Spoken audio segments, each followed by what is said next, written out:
Ecclesiastes 5:13 to 14. I have seen something terribly unfair. People get rich, but it does them no good. Suddenly they lose everything in a bad business deal, then have nothing left to leave for their children. Napakatalino ni Solomon at nangolekta pa siya ng katalinuhan ng iba pang mahuhusay na mag-isip at ipinamana niya sa atin ang Book of Ecclesiastes. Maraming katalinuhan, karunungan na mapapakinabangan sa pang-araw-araw na buhay. At sabi niya, meron ako nakitang isang bagay na lubhang nakakabahala kasi may mga taong yumayaman pero hindi nakakabuti sa kanila. Dahil sa kabila ng kanilang pagsisikap, bigla na lang silang bumabagsak, nalulugi, at wala man lang silang naiiwang maipamana sa kanilang mga anak. Ano ang mensahe nito at ng iba pang mga bahagi ng karunungan para sa atin? Diversify. Kailangan hindi lang sa isa nakatuon ang ating interes, marami tayong itinatanim. Panginoon, salamat po dahil may mga karunungan kayong ginawang available to us because of the Bible.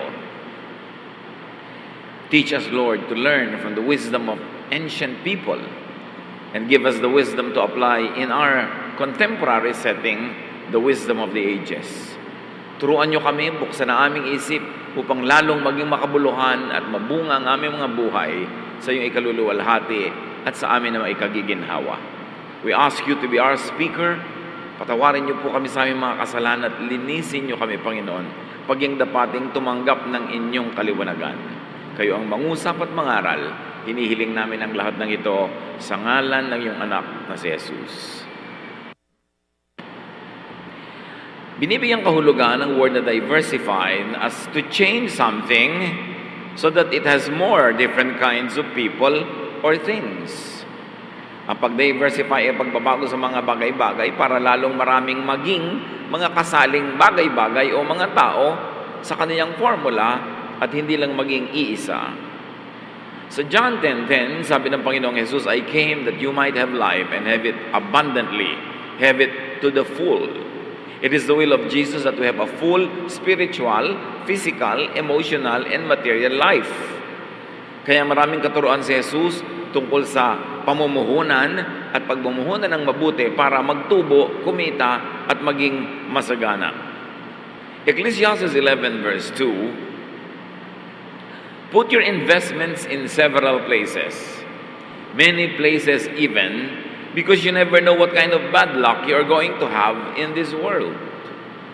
Isang napaka-praktikal na turo na kung tayo ay mamumuhunan, ay huwag sa isa lamang na negosyo, huwag sa isa lamang na gawain, kundi ito ay paghati-hatiin sa iba't ibang mga pamumuhunan kasi hindi mo alam kung alin doon ang sasagana, alin doon ang aabutan daw ng malas.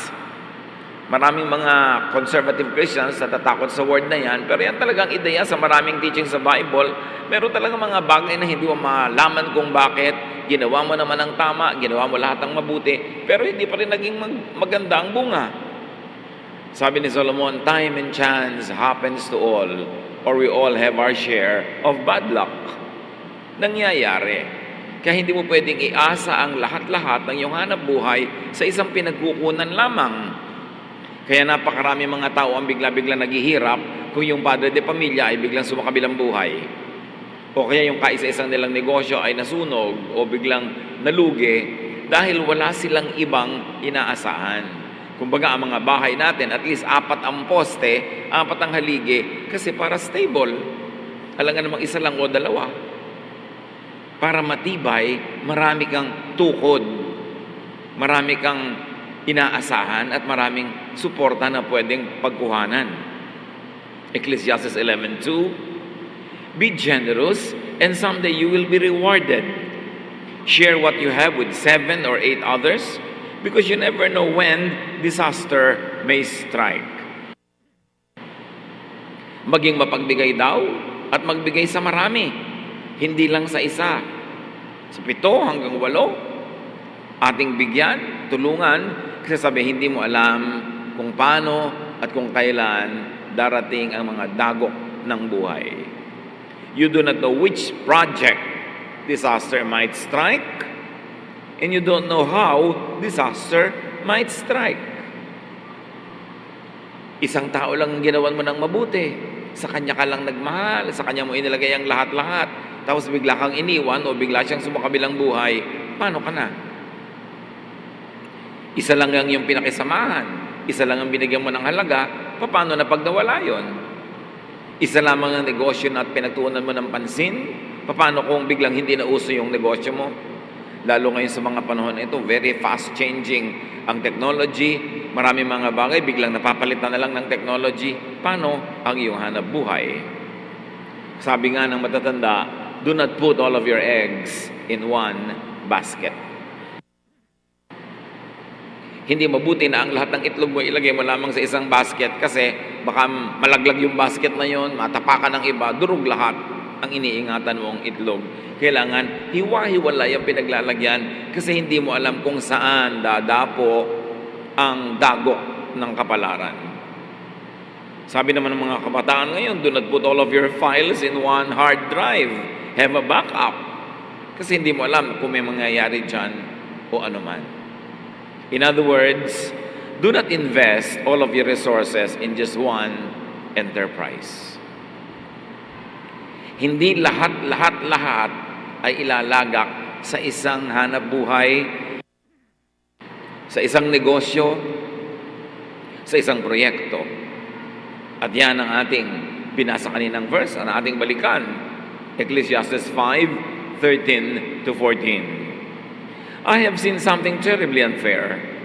People get rich, but it does them no good. Suddenly they lose everything in a bad business deal, then they have nothing to leave for their children. Pagka-iisa lang ang pinagkukunan, delikado. Dahil hindi mo alam kung yun ay biglang maglalaho. Ecclesiastes 11:1 to 2. Ship your grain across the sea. After many days, you may receive a return. Invest in 7 ventures, yes, in 8.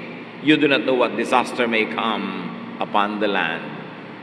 Different versions have different ways of enhancing the beauty of the verses. Sabi ng New International Version, mangalakal ka. Itinda mo, ipadala mo ang iyong mga kalakal sa iba't ibang mga lugar para pagdating ng araw ay may bumalik sa iyong tubo. Mamuhunan ka sa 7, mga 8 iba't ibang uri ng negosyo kasi hindi mo alam kung paano darating ang dilubyo at kung paano darating ang pagpapala. Kung alin sa iyong mga pinamumuhunanan ang mananagana at alin ang maghihirap. Sa Ecclesiastes 11:2 na ibang version, the GNT, put your investments in several places, many places even, because you do not know, never know what kind of bad luck you are going to have in this world. Lahat yan ang sinasabi lang, you should invest in diverse places, in diverse ventures. Tendency kasi ng iba, pagka umuunlad ang isang negosyo, ang lahat ilagay na doon. Lahat ng pera, lahat ng puhunan, lahat na. At ganoon din yung mga na-scam.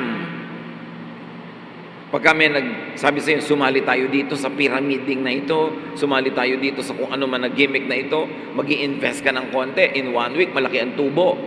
So, mararamdaman mo nga, uy, nag-invest ako ng 1,000, naging 1,500 agad. So ngayon, hahanapin mo lahat ng 1,000 mo, ilalagay mo doon dahil nagiging 5,000 agad. Hanggang mamaya, bahay mo, isasangla mo na, lupa, ibebenta, pati alahas, pati mga kamag-anak, lahat ng pera nyo, ilalagay doon dahil kumikita. Tapos biglang, pagpunta nyo doon sa opisina nung nagpapasweldo, wala na, tumakbo na. Kasi inilagay mo na lahat dahil nakatikim ka ng kita. Napakalinaw, kung bubuksan lang natin ang Biblia, ay napakaraming guidance sa pang-araw-araw na buhay. Hindi ko mo kumikita yan at ginaganahan ka, ilalagay mo na lahat-lahat. Kasi sa isang iglap, pwedeng maiba ang lahat. James 4:13 to 14, you should know better than to say, today or tomorrow we will go to the city. We will do business there for a year and make a lot of money. What do you know about tomorrow? Hindi ibig sabihin na huwag nang mamuhunan, huwag nang magnegosyo, pero magdahan-dahan at huwag ilagay ang lahat-lahat sa isang project lamang. Kasi sabi nga ng James, ano naman ang alam mo tungkol sa darating na panahon? Alam mo ba mangyayari bukas? Ganon ka kasigurado? Kung kumita ka ngayon dyan sa in-invest mo, tiyak ka ba nakikita ka pa next week, next month? Siyempre, sa simula, paggaganahin ka muna. Hanggang mahumaling ka at ilagay mo na ang lahat-lahat at itaya mo ang lahat-lahat. Ang mangyayari, pagka yan ay biglang nalugi, walang matitira sa iyo.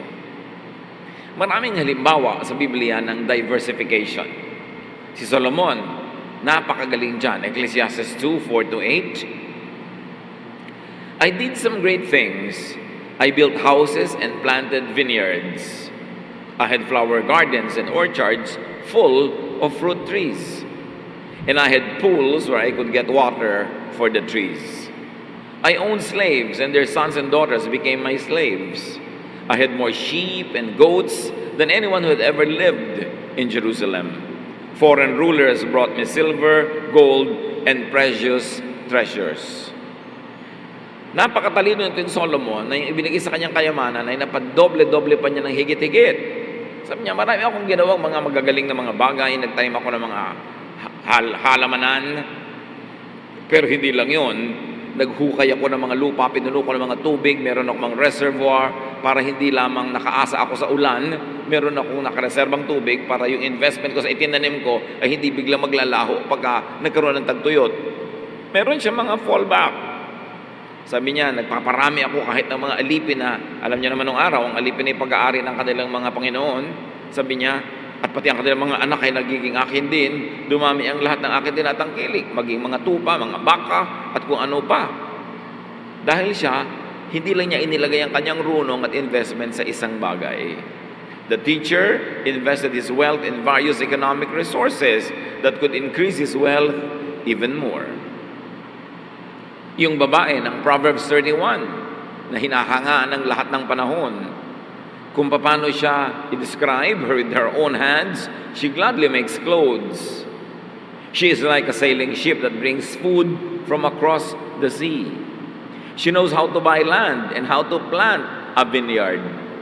So siya ay napakahusay maghanap buhay, nakakatahi siya, nakakagawa siya ng mga damit, ibinebenta niya, nangangalakal siya ng mga pagkain, kung saan maraming pagkain, bibilin niya, ititinda niya sa lugar na konti lang ang pagkain. Marunong siyang mamili ng bibiling lupa at marunong din siyang magsaka. Hindi lang siya bili ng lupa tapos nakatiwangwang. Yung binibili niya, tinataniman niya, pinagsasakahan niya. She knows how to buy or sell. She makes clothes to sell to the shop owners. She is cheerful about the future. Other versions say, she could laugh at the days to come. Positive ang pananaw niya sa kinabukasan, hindi negative. Hindi siya takot dahil marami siyang investments. Malugi man siya dito sa isa, marami pang iba na pwede niyang asahan, marami pang pwede siyang magawa. Hindi siya tumitigil at nagiging kontento sa isa lamang na pinagkakakitaan. Kahit saan siya sumuling, may kinikita.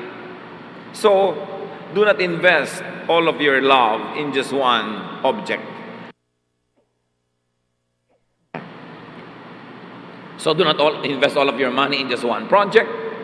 At kasama rin sa diversification, mga kapatid, is do not love just one person or one thing or one project. Love and invest in more than just one person. Huwag tayong madaya na isa lang ang minamahal mo, isa lang ang pinag-uukulan mo ng lahat-lahat at baliwala na ang lahat ng ibang tao. Luke 10:27, love the Lord your God with all your heart and with all your soul and with all your strength and with all your mind. And love your neighbor as yourself. Yes, napakaganda to love God. Pero ang turo, hindi lang Diyos. Love God and people.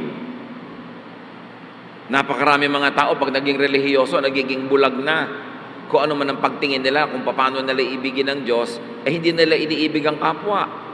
Marami pa nga, habang nagiging relihiyoso, lalong nagiging malupit sa kapwa, mapaghusga, mapagmataas, self-righteous.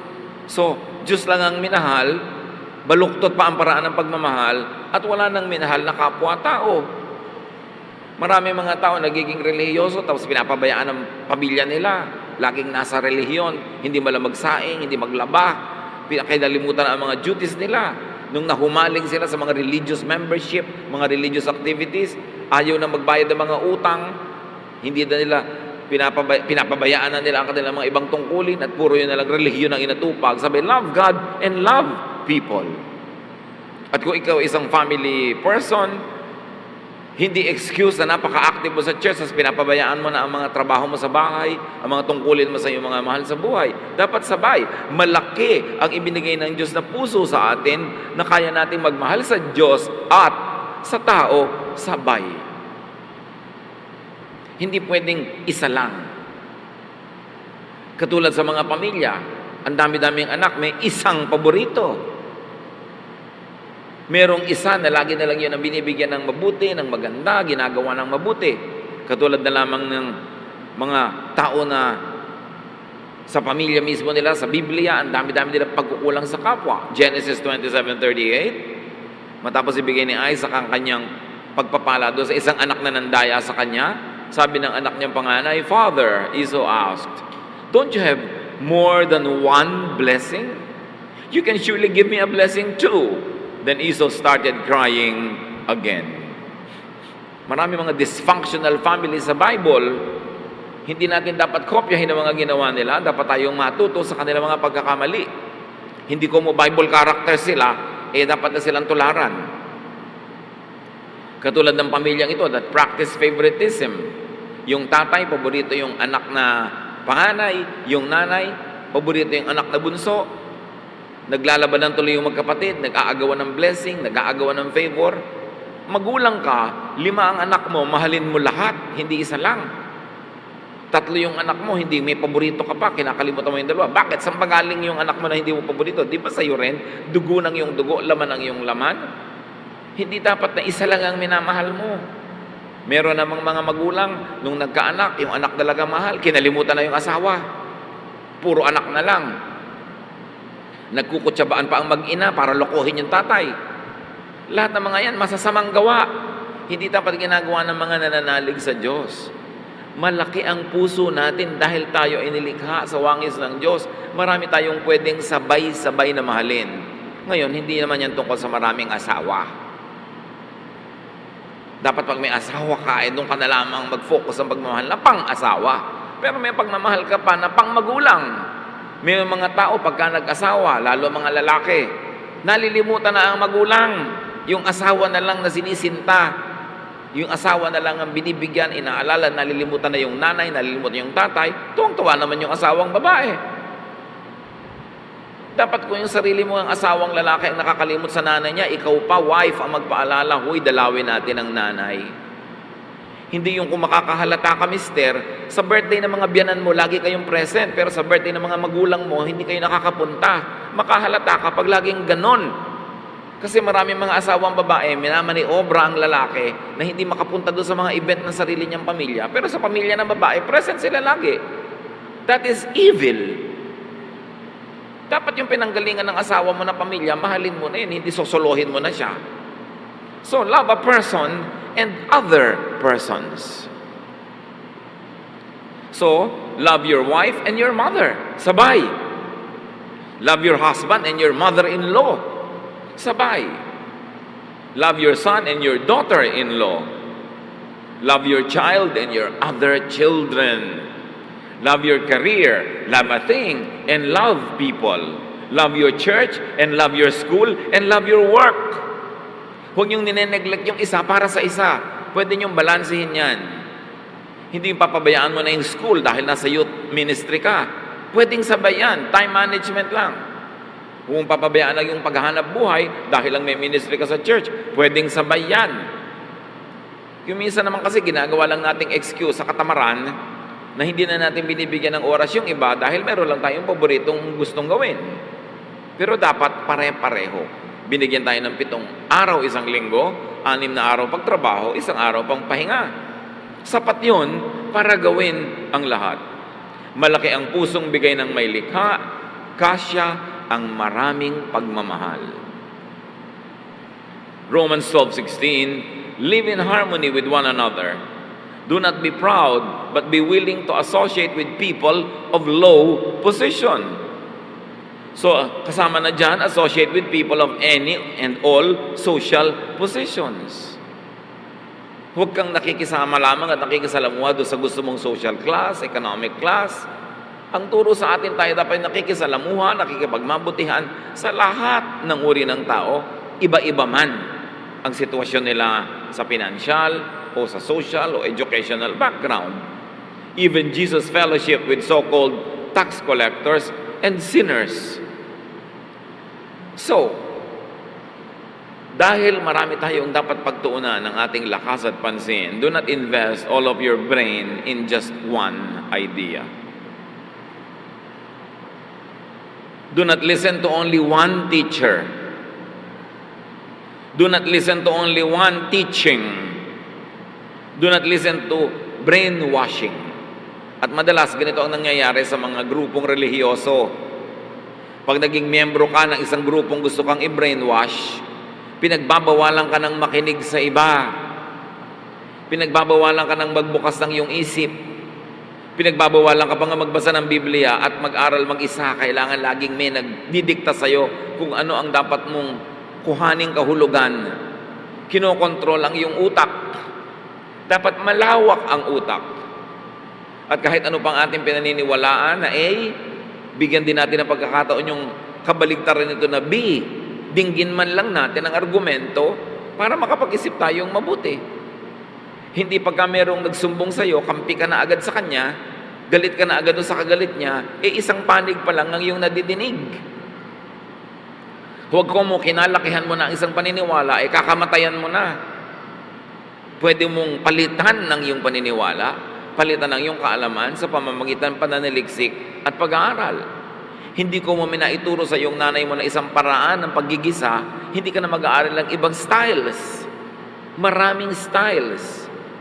Proverbs 15:22, plans fail for lack of counsel, but with many advisors, they succeed.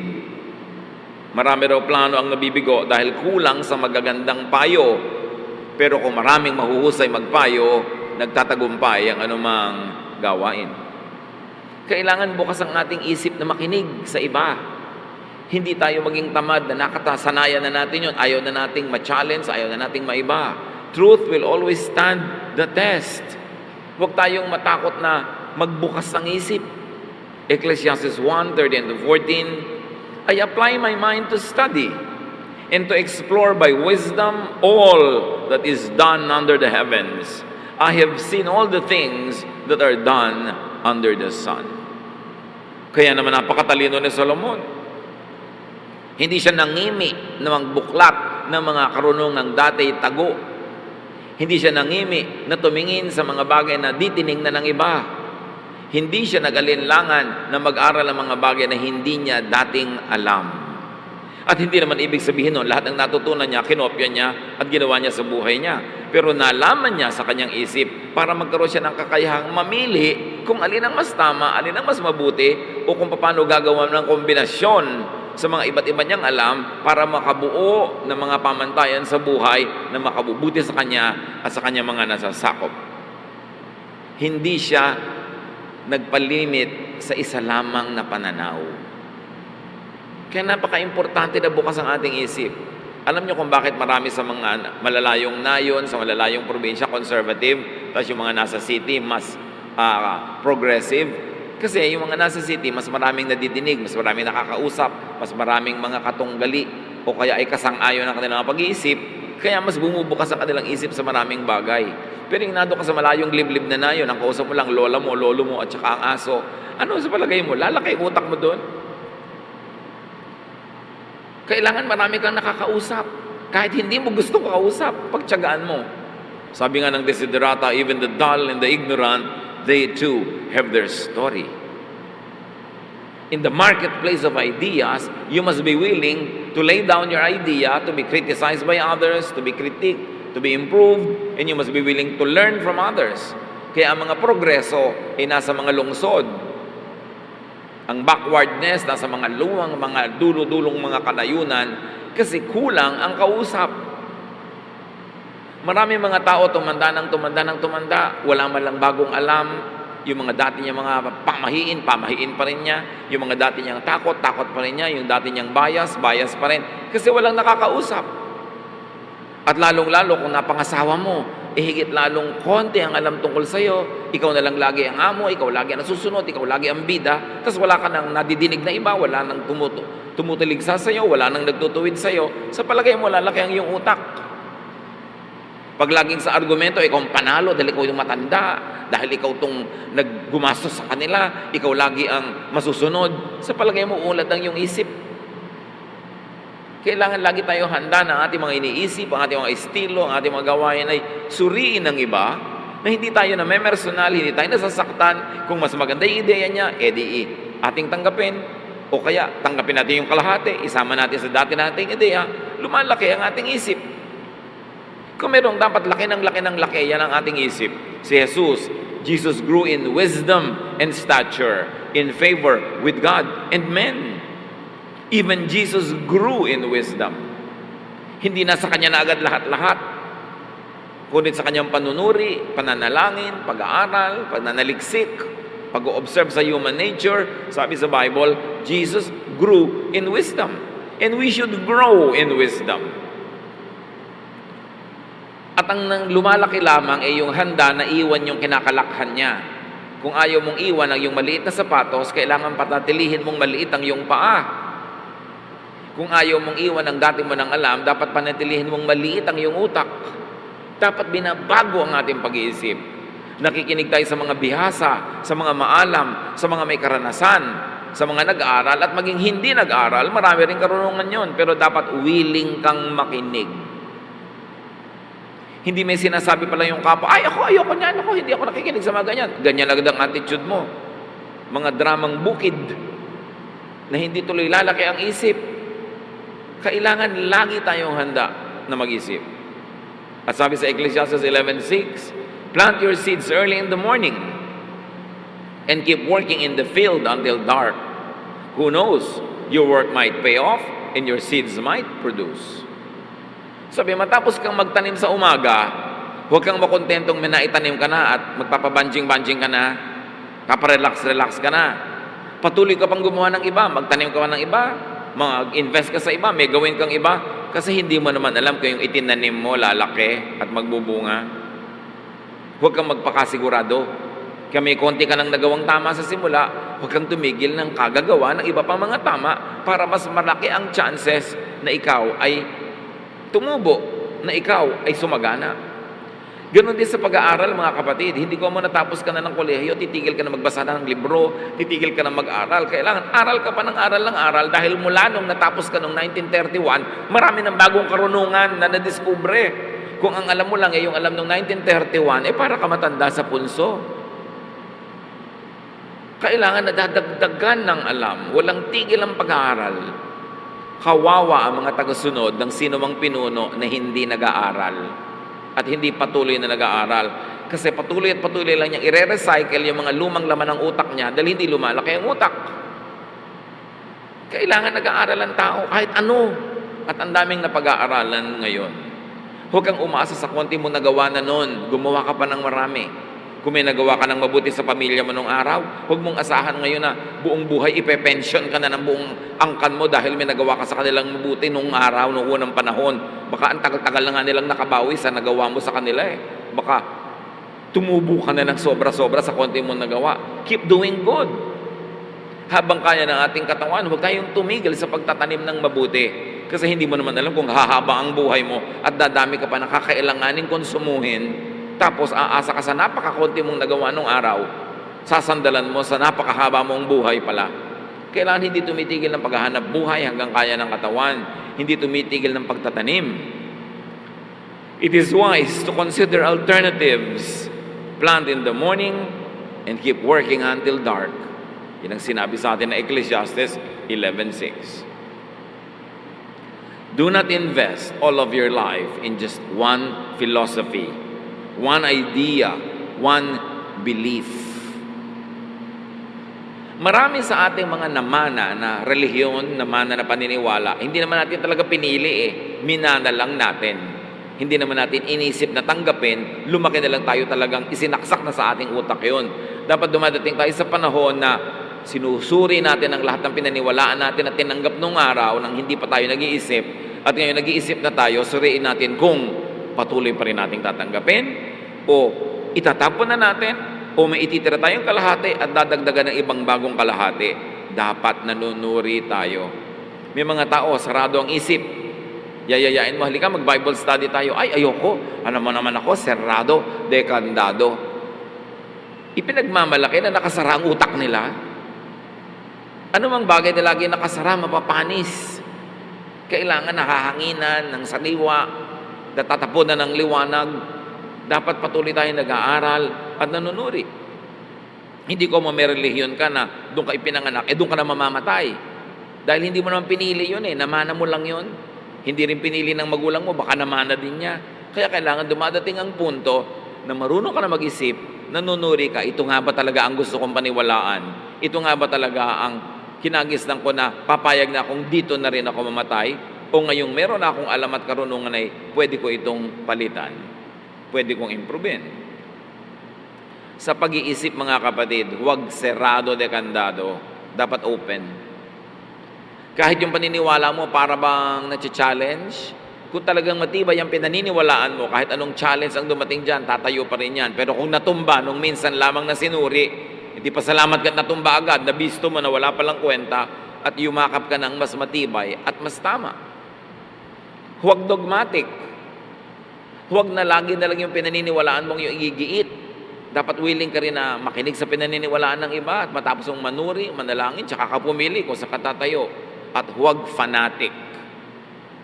Pag pinaniwalaan mo na, bulag ka na sa lahat ng ibang bagay. Mga tao, lalo sa politics, usually fanatics. Pag napili mo na kung sino yung kandidato mo, kahit ano pang marinig mong negative sa kanya, siya pa rin. At kung anong positive sa kalaban, ayaw mo na kasi nakapili ka na. Naging fanatic ka na. Tumitigil ka ng manuri. Ganon din sa mga kadalasan sa relihiyon. Ganon din kadalasan sa mga choices ng pagkain. Ay, ayoko ng ganyan. Ayoko na maanghang. Na baka naman nadala ka lang noon dahil sobrang anghang ng nakain mo pero di mo subukan yung maanghang-anghang lamang. Baka may namimiss kang masarap na pagkain. Dahil ang sinasabi mo, ayoko na may gata. Ayoko ng ganito. Ayoko ng ganon. Sino may sabi sa'yong ayaw mo yon? Isang karanasan na nadala ka? Na nagsara ka na ng isip dahil lang sa isang karanasan? Dapat patuloy at patuloy nating tinitingnan kung meron tayong dapat baguhin sa ating pananaw. At huwag tayong maging extremist.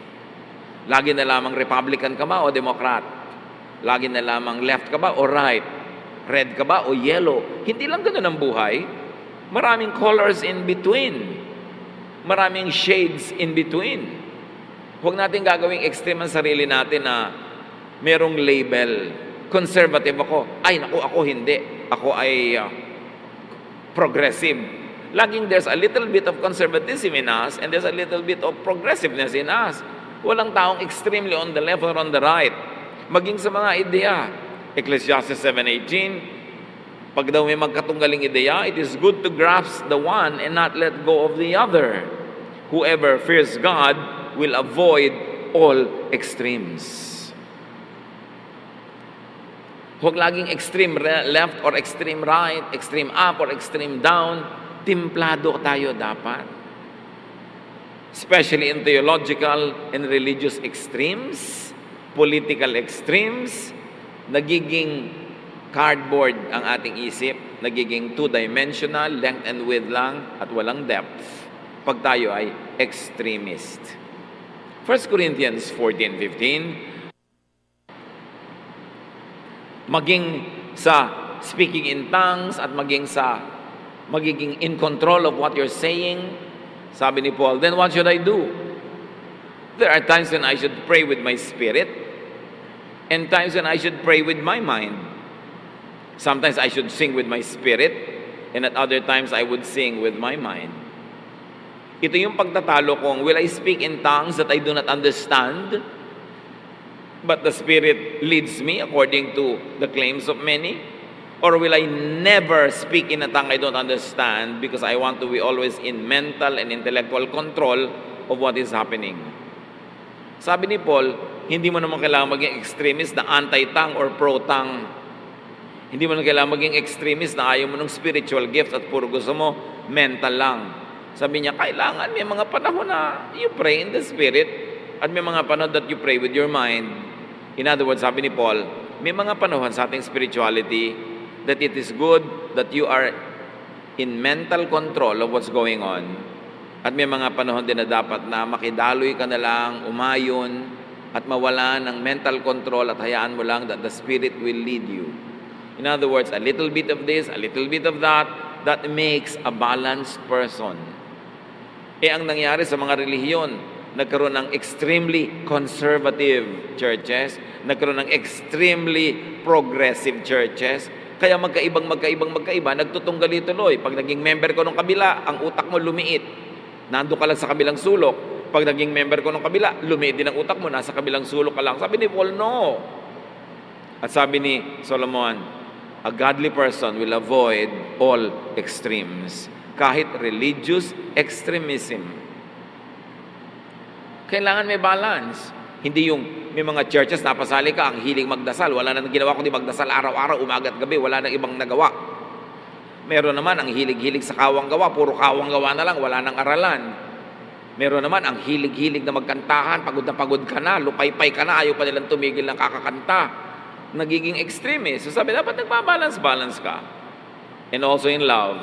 Love spiritually and practically. Love the next life and this life. May mga extremists kasi, wala nang inisip kundi yung kabilang buhay, ayaw nang mabuhay dito ngayon. Lahat na lang, puro sa kabilang buhay ang iniisip, yung afterlife, yung eternity, lahat na lang ng treasure, inilagay sa heaven, wala na tuloy dito, makain sa lupa.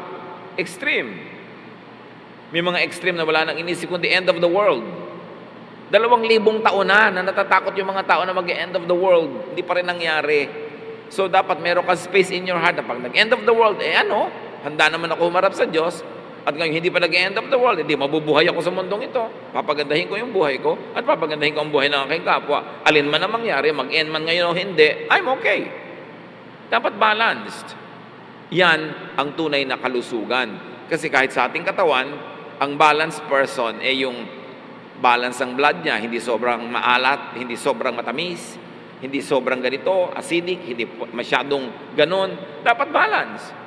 At sa spiritual life din natin, balanse ka dapat. Yun ang ibig sabihin ng malusog.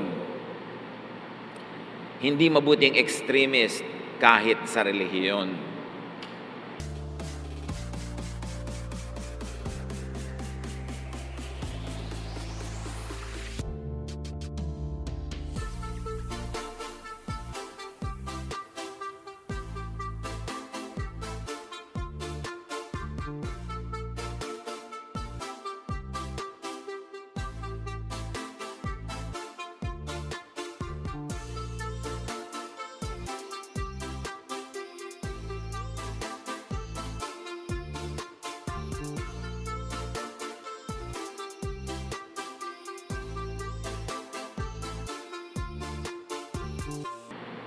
Wala na lang inisip kundi itong isang bagay na ito at napapabayaan na yung mga iba. Mga kapatid, needless to say, to get the most out of life, and Jesus wants us to have a full life, diversify. God is God of diversity. Look at creation. Hindi naman ginawa ang mundo na puro desyerto, hindi puro dagat, hindi puro basa, hindi puro tuyo. Iba-iba. Hindi nilikha na lahat ng halaman ay para sa disyerto, meron ding para sa mga gubat. Merong para sa mga tuyo at meron para sa mga basang lugar. Diversity. Pati tao, may maitim, may maputi, may katangkaran, may hindi katangkaran, may kulot, may diretso ang buhok. Diverse, iba-iba. God is God of diversity. Kaya dapat din tayo may diversity sa ating buhay. Maraming dapat lasang matikman, kulay na makita, karanasan na maranasan sa buhay. Hindi tayo dapat extremist. Huwag ikulong ang isip sa isa lang. God is not God of sameness, but of diversity. So accept and develop your many personalities, your many talents. Hindi ka lang isang personality, kapatid. Marami kang personalidad. Kaya may mga panahon na artist ka, di magpaka-artist ka. May mga panahon na scientist ka, magpaka-scientist ka. May mga panahon na gusto mong maraming kausap, may panahon na gusto mong nag-iisa. Gawin mo lahat yun.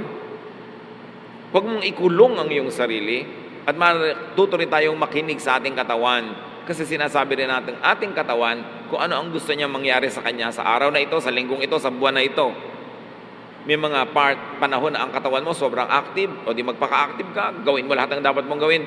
Kasi may mga panahon naman na tinatamad yung katawan mo kung marami ka namang oras na nagtrabaho, may naitanim ka, di kung panahon ng katamaran, di magpatimbuang-timbuang ka dyan, magpagulong-gulong, dahil panahon ng katamaran.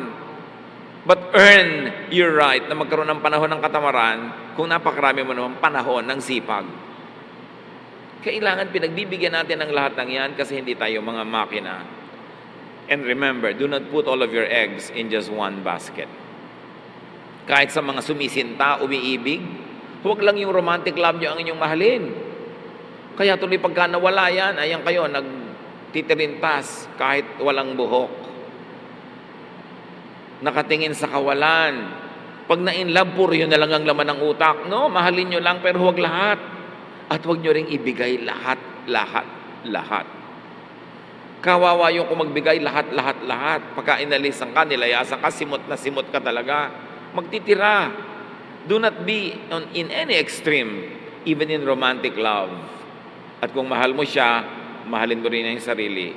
Sabi nga ni Jesus, love God, love others the way you love yourself. Huwag maging simot na simot. Huwag maging extremist. Diversify. At tatandaan nyo, lalo yung mga na-in-love, huwag niyong pabayaan yung ibang tao sa inyong paligid dahil lang na-in-love kayo. Mahalin nyo rin sila lahat sapagkat iba't iba ng kulay, iba't iba ng tunog at hugis ang pagmamahal. Aming Diyos, salamat po. Dahil marami kaming choices. Marami kayong talent na ibinigay sa isang tao, hindi lang isa. Ibinigay na mamahalin at magmamahal sa amin, pansinin namin silang lahat, bigyan ng mga kaukulang pagmamahal din. At marami kaming pagkakataon para kumita, Panginoon, maging masagana. Huwag kaming umasa lang sa isang hanap buhay at lalo namang huwag kaming umasa lang sa isang naghahanap buhay at lahat kami nakaasa na lang sa Kanya. Turuan niyo kaming lahat na maging fruitful, mag-diversify para lalong gumaan ang aming mga buhay. Pagbulay-bulayan natin ang kahulugan ng mga praktikal na katuruan ni Solomon at ng iba pa para ikabuti ng ating buhay at tayo man makatulong sa pagbuti ng buhay ng iba. Lord, as your people reflect on this wisdom of the ages, teach us to apply this in our lives today.